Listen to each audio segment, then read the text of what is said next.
tell how it evolves. Like nobody knew at Twitter when like they were building Twitter that this is how it will turn out. So I feel like Clubhouse is in somewhere there. Like it would change in nature as like more and more people start joining it. So it's right now I think it's a pretty good experience, but it's very limited, right? There are less people, and we'll see like how how it goes when there are more people. I definitely see that it needs like a lot of controls here to make it nice. Otherwise, like things can get out of hand very quickly. What kind of, so like as a user, what kind of moderation would you be looking for, or like what kind of features do you think might be helpful? I think like finding people a little bit easier would be good, and like ability to just like chat here with someone, right? I think that would be a good feature. And I don't know like how long it would be like this, where there is nothing, like there is just like bunch of people in a room. So sometimes you join the room and you don't know what exactly you are getting yourself into. So you have to listen for like sometimes to figure out what people are talking about. So like when you have like maybe like 1,000 these rooms, like how do you index them? How do you make them discoverable easily? That's a good question. It seems like right now, well, they do it based on like who you follow, right? In terms of suggesting rooms to you. I'm going to invite Tamara up and see if she wants to come talk. Tammy, I should let you know this is being publicly live streamed on YouTube, not just on Clubhouse. What have you done? I'm just experimenting. In that case, let me mute myself and I'll just continue to listen for now. Okay, fair enough. Well, what should we talk about? I'm open. I guess I keep forgetting that I'm not just talking to you, Tushar. Am I pronouncing your? Yes, correct. Yeah. I keep forgetting that it's not just you and me, and that there are actually other people listening to us, even though that was kind of the whole point of this experiment. Right. Please feel free to join. We would love to hear more from other people in the room if you feel comfortable. Yeah, if anyone wants to nominate themselves to speak. I opened up your YouTube stream just to follow along with this experiment. Uh-huh. And now, as I'm talking, there's like it's super trippy. Are you seeing yourself like mirrored or something? Well, no, I can hear myself in the YouTube stream, right? So it's wild. Hi, I just want to make sure you're aware that this is being streamed publicly off of Clubhouse as well as on Clubhouse. Okay, cool. Thanks for letting me know. No problem. So, what are your thoughts? I think that there should be emoji reacts on Clubhouse. Yes. Ooh, sort of the way that Periscope does, where it like floats up the screen. Mm-hmm. I actually haven't used Periscope, but I do know that like if you want to agree with somebody, you should be able to do a +1, or you should do a thumbs up. If you have a mood, a certain mood towards what someone is discussing, maybe your color of your sphere should be able to change. To like maybe red if you're like say upset, green if you're happy, like blue if you're sad, who knows, pink if you're excited. I was just thinking about these sort of things. If I were to change stuff on Clubhouse, I would probably start adding reacts. I think that would be really fun, and it would add an interesting additional dimension to the conversations. Yeah, for now, we can hack the way that Clubhouse works today and just update our profile pictures with the emoji Yes, that we want to emote. Yeah. I'm going to call up Nicole. Although, Nicole, if you don't want to come up, and be aware this is being streamed publicly, not just on Clubhouse, but I'm going to invite you up. Oh, no, I think I just made it really high pressure, but shoot. Oh, okay. That was... what are you talking about? I feel like I need to at least know that first. There is no topic really, so we can talk about anything. We were kind of talking about emojis.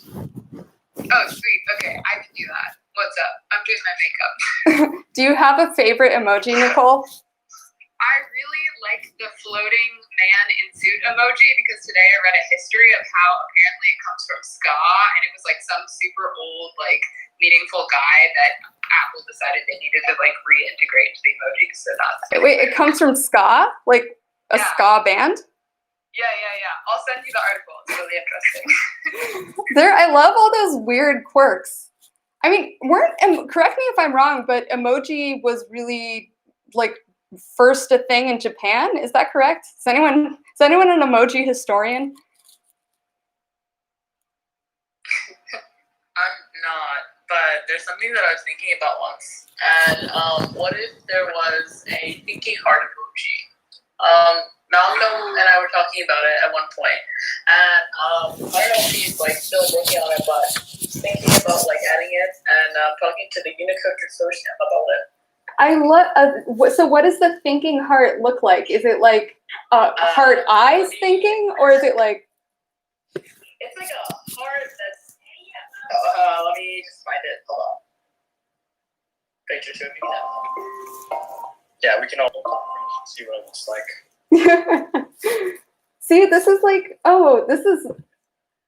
it Clubhouse reminds me of some combination of like a Discord channel, but then also like an interactive podcast.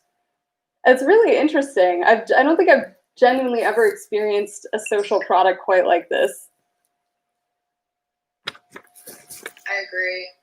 I'm still getting used to it. I don't know. The norms around talking make me nervous because I like conversations where I'm quiet for a long period of time, and I think people read it as you not being engaged because it's very hard to suss out what's going on, I guess. It does seem like the dynamics somewhat depend on like how big the room is, or like if there are a bunch of people who are in the like speaker section. I've noticed that some people will just be quiet the whole time. Or will like chime in once, maybe throughout a several hours conversation. But when it's a smaller, yeah. Full disclosure, it looks a little bit creepy if you zoom in too much, maybe, but that's what it looks like. What do you guys think? Someone on YouTube asks what you guys think about the broken house emoji. I'm not familiar with that one. Oh, I don't know that one either. And I like this emoji guy, but his the thinking heart emoji. I'm curious. Yeah, what do you think of this thinking heart emoji? I'd like to know. His face feels threatening for some reason.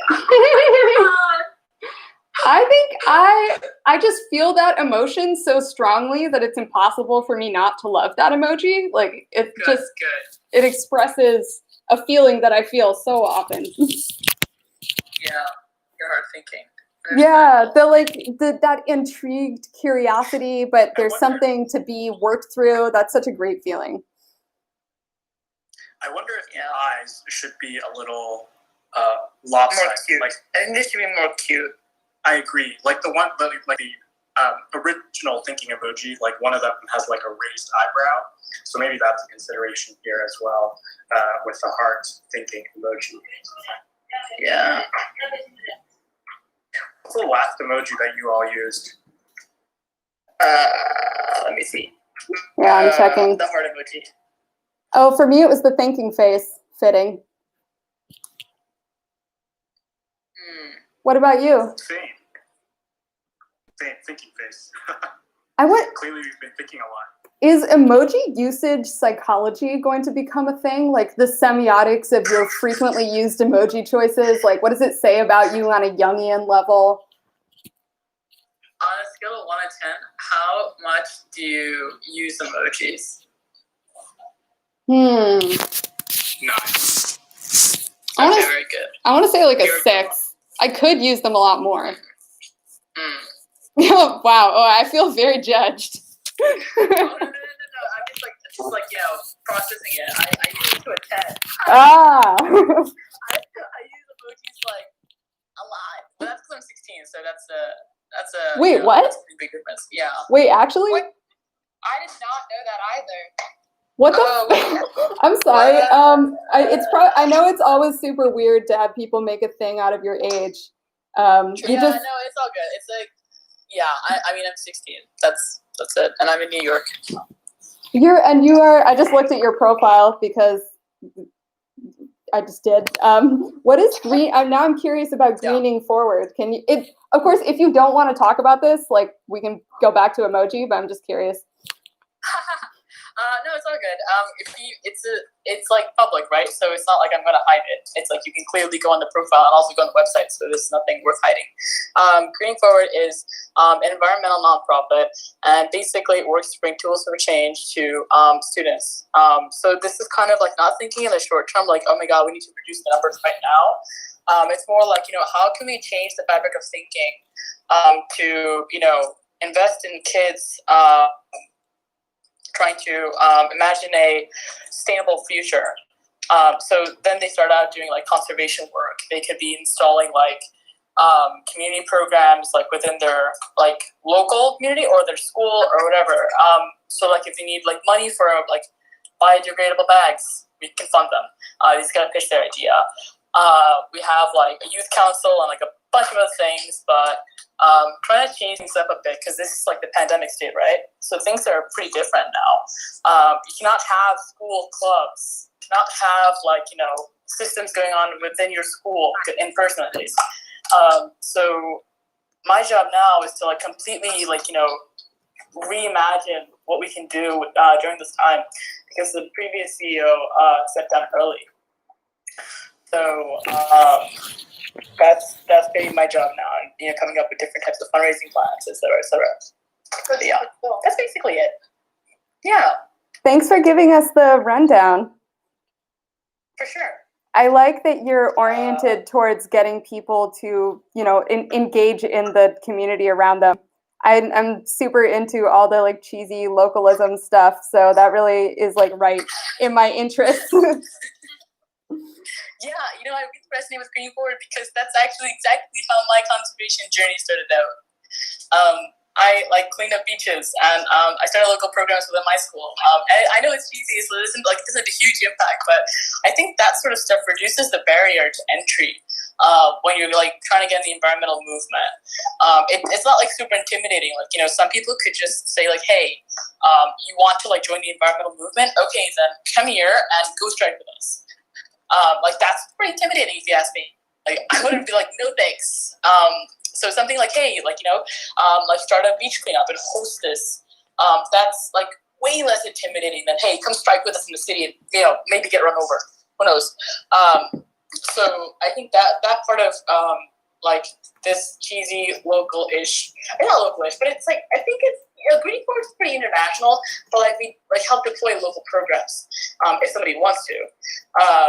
So the nice thing is that it really resonates with my own environmental journey.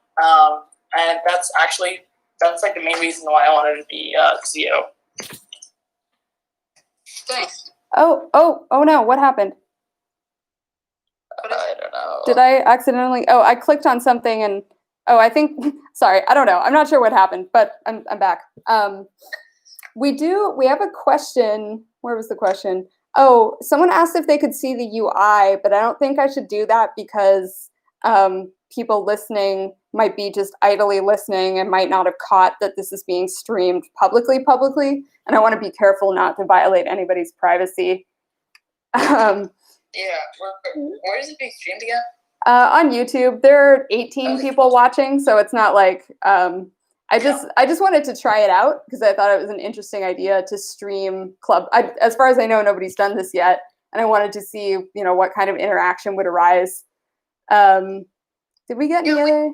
Oh, apparently there are already fraudulent websites that are posing as Clubhouse invite generators for like scamming purposes, which is incredible to me. That is impressive. So fast. You're using to stream? Because I didn't realize you were streaming your screen. That's really interesting. Oh no, I'm not streaming my screen. I'm just streaming myself, like my face, and then I have my phone next to me, and the audio is just. This is also just on my laptop, so I'm sure that the audio is awful. Sorry, viewers. Gotcha. Interesting.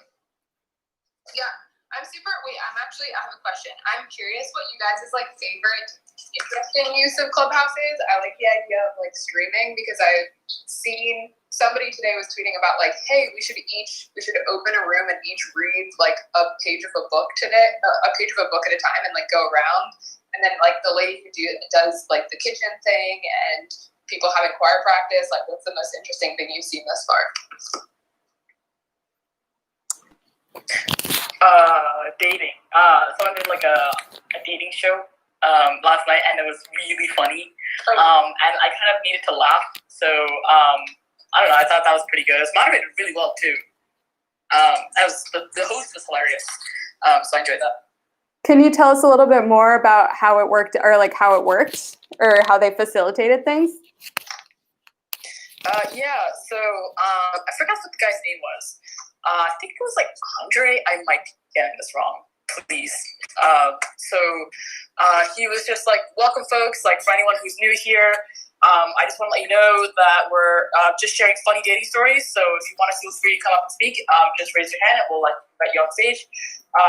And other than that, and then he started like, naming whoever like was like, there.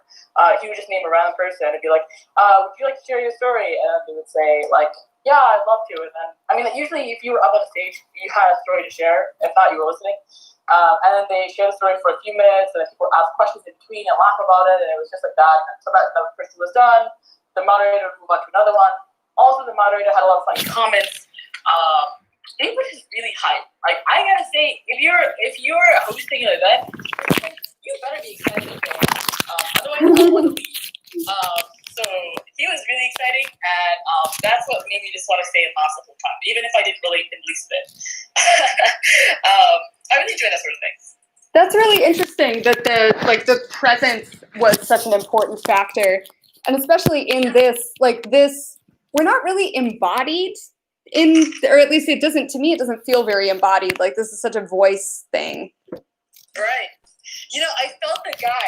I felt him through the screen. He was so funny. Like, I could, you know what I mean? Like, I don't mean like actually like feel it, but I mean like I could sense his presence, like as if it was like if it was like I was next to him or something.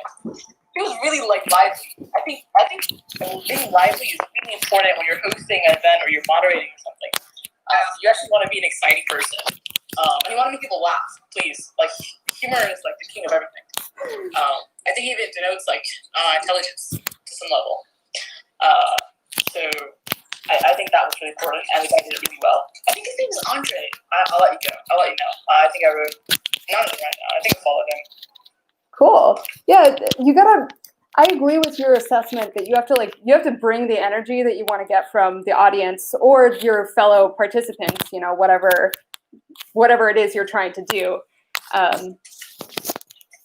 Which is hard. Like, it is really tiring. I've done some hosting, live streaming in other contexts, like for work, in a past job. And it takes a lot of energy because you have to be so there. Like, you have to be really, really present. Like, I don't have a better word for it than that. I think I'm really annoying my husband. Sorry, go ahead. His name is Adrian Grant. Cool. Shout out to Adrian Grant. Yeah, he did an extremely good job hosting that dating show last night. It was hilarious.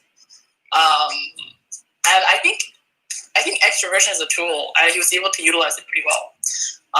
I think that's what gets that really keeps people going and gets them stimulated and want to talk. So he definitely utilized it well last night.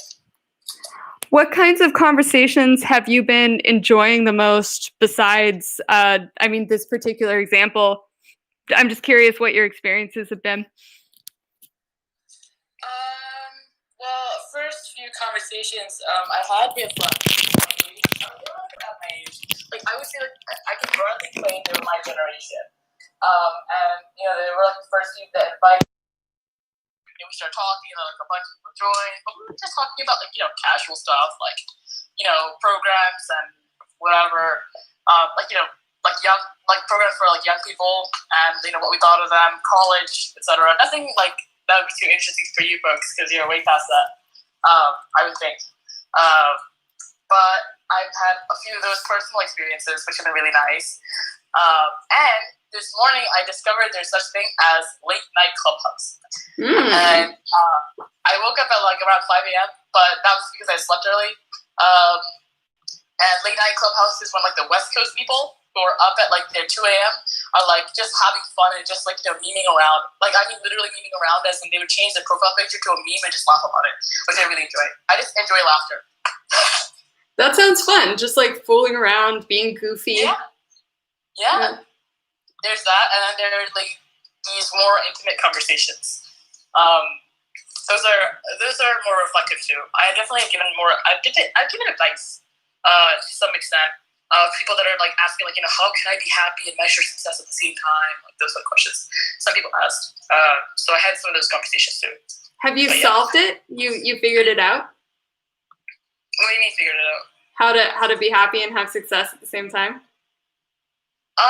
I said it was something along those lines, but basically, I don't remember the question exactly, but I do think I remember my answer. I think the person was talking about like competition, and I think I recently realized that competition is for losers. Actually, when you care about something so much, you actually don't realize it's competition. In fact, like the people that are competing are like, I'd imagine, are like in a sandbox, and they're just racing against each other, but you're looking up in the sandbox. You can see these people are competing, but it's not a competition. You've actually won it already because you just care about something so much. You'll observe the details and you think differently the way that nobody else has. So I think that's why competition is for losers. So therefore, I said that you should not think of your success that in any standard that anyone else would look at. So measure success by progress. I think that if you come from like below the depths of the earth and then you're able to get to like surface level like security, that's a huge win. Because even if it doesn't look like much to people, at least you reach the surface of the earth. That's pretty tough for someone who came like from like the depths of the earth. I think that counts as success, even if it doesn't look like So I think that's kind of how I said that you should be happy with measuring that kind of success, progress. Okay, that was the most inspirational thing I've heard all day, and I totally agree. That was such a mic drop. Like, yeah. It truly was. Seriously, I'm going to be inspired for the day from that. But also, I have to peace out because I'm ready to go where I'm going to go. But this was fun. Hopefully, I'll find you guys in here again soon. Yeah, I think let's wrap it up. I think that was such a great, passionate and pro-passion message to end on.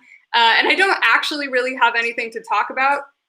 So I think I'm probably going to go creep on somebody else's room. But this was really fun. Thank you both for joining, and thank you everyone who's been listening and participating in various ways. This is an interesting experiment. I love it. Talk to you guys soon. Oh, you can imagine people don't think I'm 16. That's why. Yes, yes it is. All right, see ya. All right, cheers. Bye. All right. Well, that was fun, but I'm going to peace now. Thanks, guys, for hanging out. Sorry if I didn't answer your questions or anything like that. I tried. Bye.